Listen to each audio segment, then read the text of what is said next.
Our next guest brought to you by the Arnold Palmer Design Whistler Golf Club. Counting down to opening day on Friday, everybody. Friday we open at the Whistler Golf Club, and the club reminds organizers, groups of 12 or more, it is time to reach out, lock in those 2024 tee times. The pride times are filling up fast, and just for reaching out to hold the tee times, you, the group organizer, plays for free. Whistler Golf Club takes care of the rest. Tell us about your group at whistlergolf.com/groups. Frank Corrado is a former Vancouver Canuck and TSN hockey analyst, and he's here to break down the second round of the Oilers and Canucks with us. How you doing, Frank? I'm good. What's happening? Got you on a show with your old friend Mason Raymond. One of the best. One of the best. He probably still looks like he's 21 too. He does. He sure does. Very disappointing. Yeah. He does not age. Yeah. It's He was out there. I was out at the Canucks Autism Network alumni tournament earlier in the year. It was nice to catch up with him. Was he taking a twirl? Was he on the skates? Yeah, he went no shoulder pads though. Interesting. Yeah, full beer league mode there. But I had wheels on my hockey bag, so that's probably worse. Beautiful skater, I'll say that. I imagine he still looks pretty good out there skating. Yeah. Nobody twirls his bag quite like Corrado, though, with those wheels on it. My goodness, the agility, the edge work of the bag. Oh, it's you can hear that thing coming from a mile away. Best bag twirler in the league. Okay, just first, big picture thoughts on this series. Okay. The Canucks are now into the Edmonton Oilers territory. Like, they're swimming with the Sharks. Edmonton is here every year, and like they know this, and they're trying to get over the hump. Vancouver is new to this. How are the Canucks going to slow down McDavid and Draisaitl? I know the regular season was what it was, but this is totally different.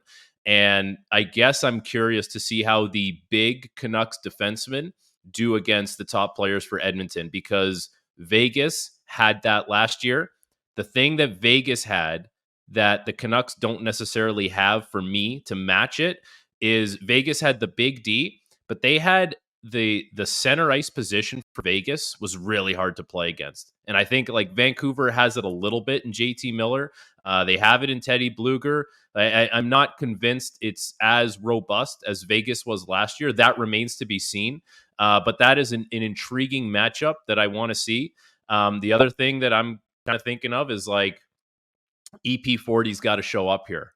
Like you're not, there's no way you're going head to head with those two, McDavid and Draisaitl and company, and EP40. Like he has to play big time hockey. And he wasn't really like, he never really got even close to that in the Nashville series. And I think the Canucks are going to have their hands full. Like, I think it's going to be a very challenging series for them. Can they put up a good fight? Yes, of course they can. But this, like, it can be a very overwhelming series, I think. I don't know. What would be the routes to victory in the series for the Canucks, Frankie? What way you mentioned Pettersson has to show up and play big time hockey, needless to say. What else has to happen for the Canucks to win the series? If we are sitting here in a couple weeks' time and the Canucks won the series, Stuart Skinner probably played horribly. Like that's got to be, you have to get to Stuart Skinner. You have to find a way to bring out the Skinner that the Oilers had last year in the playoffs, the guy that got pulled 4 or 5 times, that guy. And, you can't just bank on that happening because he's played better. And he seems like he's had some bounce back games when he's had a bad one. But if the Canucks can find a way to bring that out, that will be something we'll be talking about. The other thing is, and good luck with this, don't let the Oilers power play beat you. How would you do that? I don't know. Don't take penalties, because that power play is like incredible. So I don't know how, like, it's going to be very difficult to do that. I don't know, like the other thing, it would just be that the Canucks tried to really assert themselves physically over the Oilers. Like maybe that's a way they can go about doing things. But I just think it's going to be difficult. Any way you slice it, it's going to be really hard.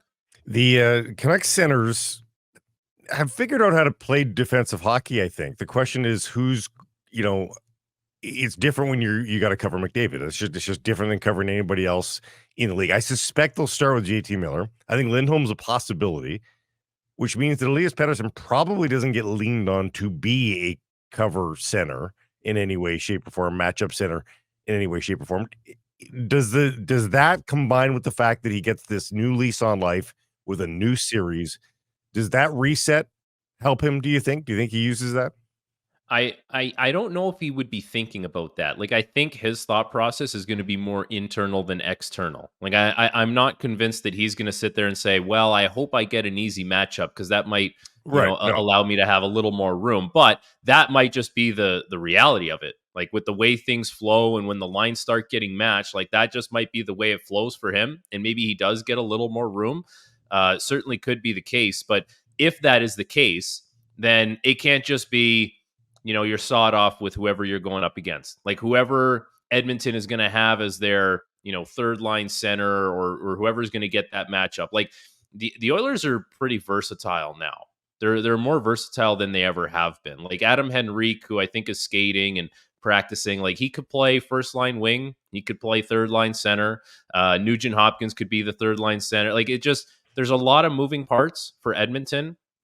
So I really think, like, if Pettersson is gonna, bank on, well, I'm gonna get this or I'm gonna get that, like, it can change so quickly. And Knobloch is one of those coaches, like, he will adjust on the fly. He's not afraid to mix up his lines.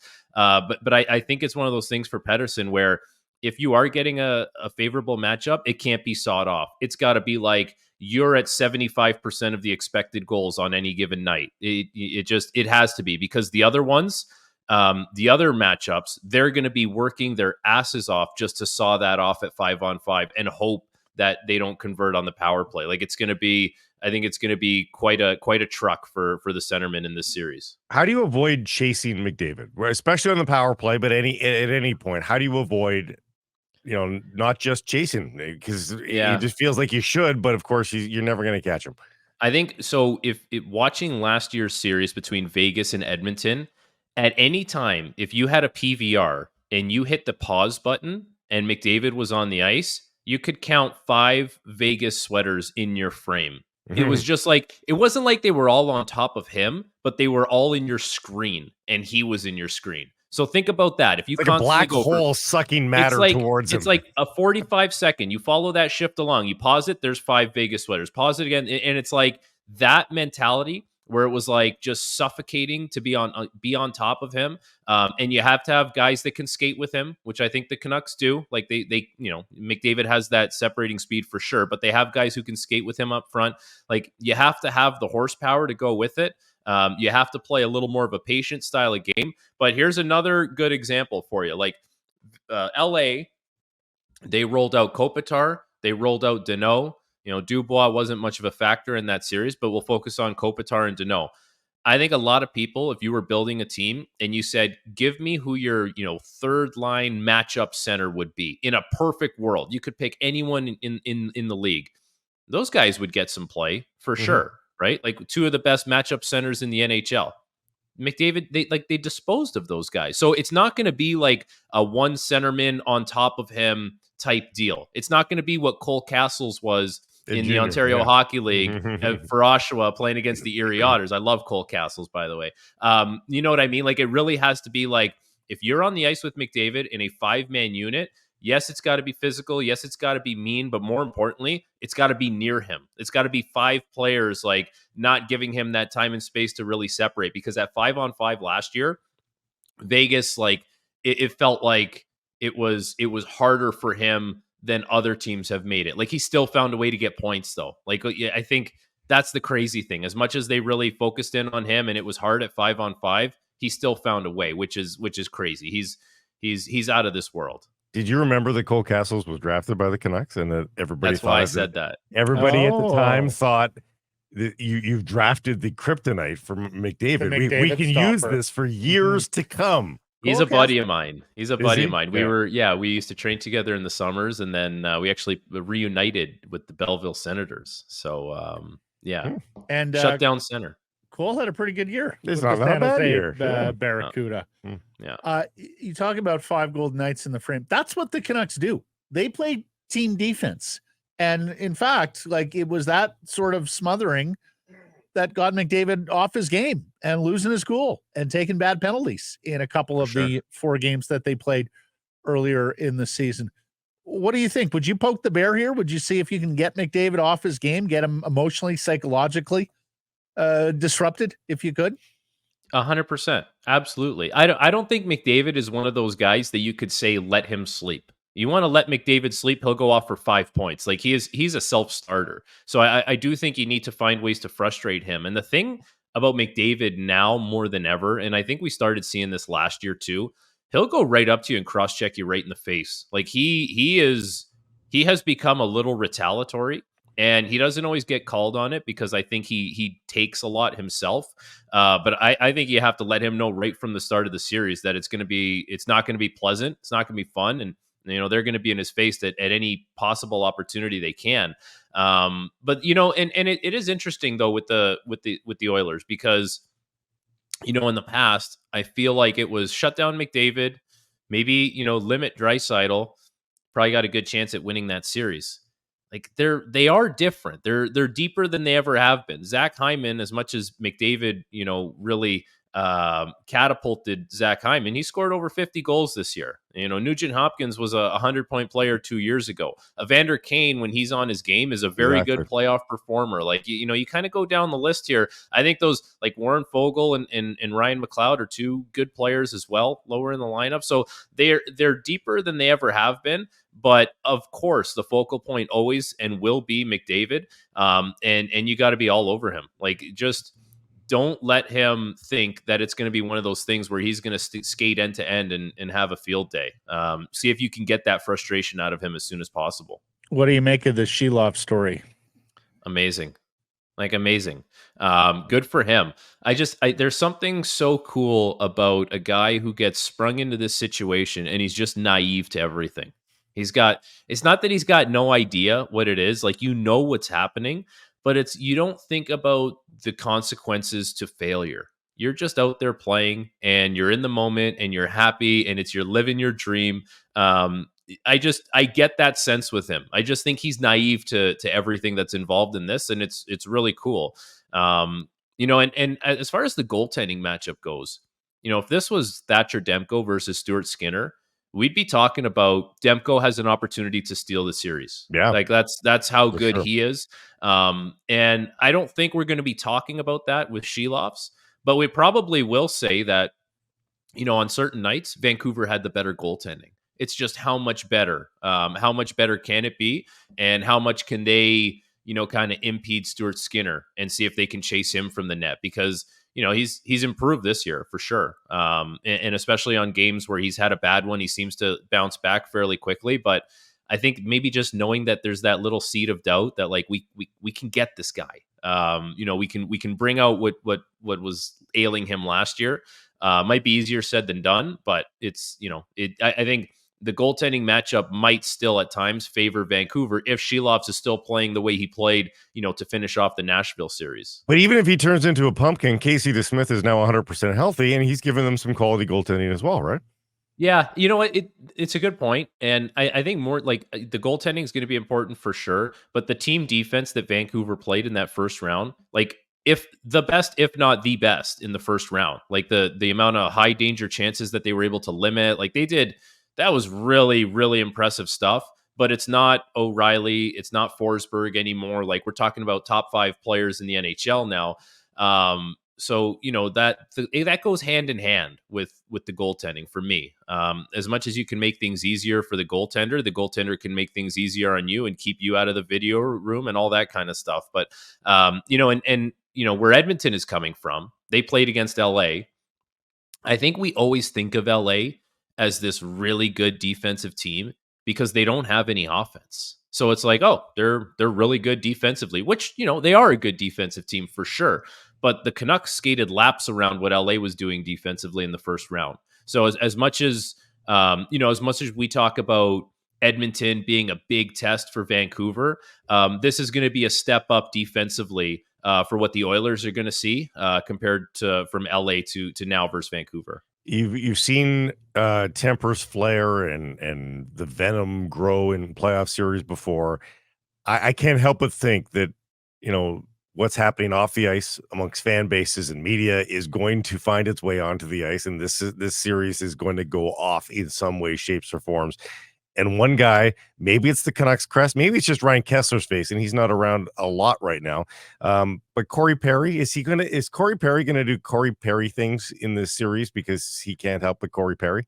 I think that's just how he is. Yeah. Is he going to cross the line? I don't think Corey Perry has been crossing the line that much recently. No, not recently. You're right. Yeah. It almost Not on the ice anyway. no, yeah, for sure. Yeah. It almost seems like he's just playing hockey. Like he's going in the front of the net and he's standing there and he's kind of taking his time to leave, and he'll give you a little stick in the back of the legs. But I don't know. We just went through a first round of the playoffs, and I don't remember one memorable Corey Perry getting under the skin moment that we had to see the next day. And it just felt like he was out there playing. Saving it. He might be saving it for this one. He might be saving it, or it might be one of those things where like he's managing the game a little bit different. Like, I don't know. Maybe he's approaching things a little differently. But you do know that if Vancouver starts to take leads, if Vancouver maybe pulls away at some point in the series, the worm Corey Perry's coming right back, and he's going to do something, because that's maybe it's one of those things where you only do it as needed. And maybe it really wasn't needed against LA, because it just felt like it was in cruise control for Edmonton the whole time. Mm-hmm.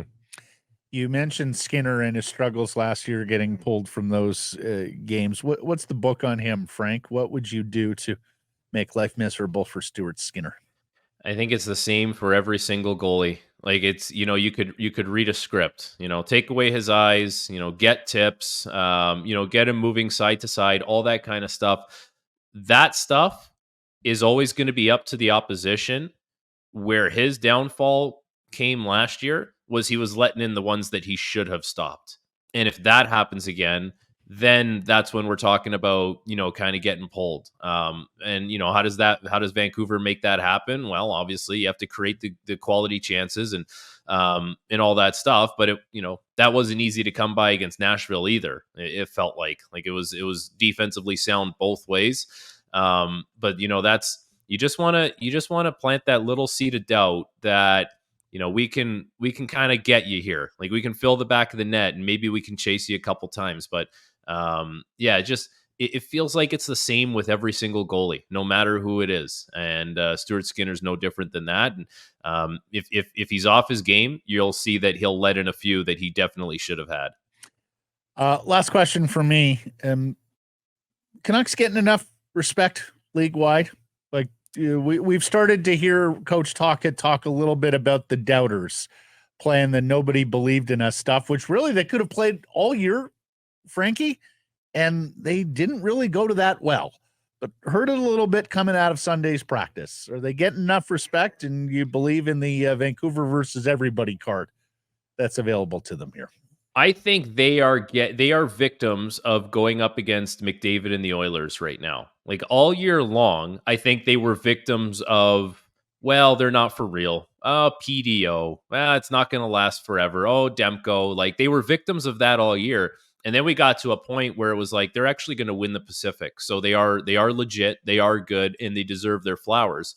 And then I think what happened in the first round, people look at all the matchups and they say, well, there's got to be a few upsets. Can't just pick all the favorites. And then people looked at Vancouver and said, well, they're new, and Nashville won a bunch of games, so that's a good candidate for an upset one. And now it's like, okay, you're swimming with the Sharks. You're going against the Oilers, who have been there, trying to get over the hump, two of the best players in the world, and you're in their territory. And now they're victims of that. So, I don't know if it's Vancouver not getting enough love. I think it's Vancouver that are just victims of certain circumstances around them that are kind of building those narratives. But make no mistake about it, the Canucks, with the way they've played this year, with the way they've assembled their back end, especially, they deserve to be here. They should put up a pretty good fight against the Oilers. I don't imagine this is going to be something where the Oilers steamroll them. I would be shocked if it was like that. But they are in tough. And it's okay to admit that, but they've been victims of the narrative all year long, and all year long they have crushed that narrative, and kudos to them for doing that. Great stuff, Frank. Thank you for the time. We will catch up next week, my friend. Enjoy the games. Yeah, you too. We'll talk. Hey, everybody. If you're enjoying what you're seeing here, then follow along with Sekeres and Price on YouTube. I promise more content coming. The kids call it subscribe on YouTube. Well, how about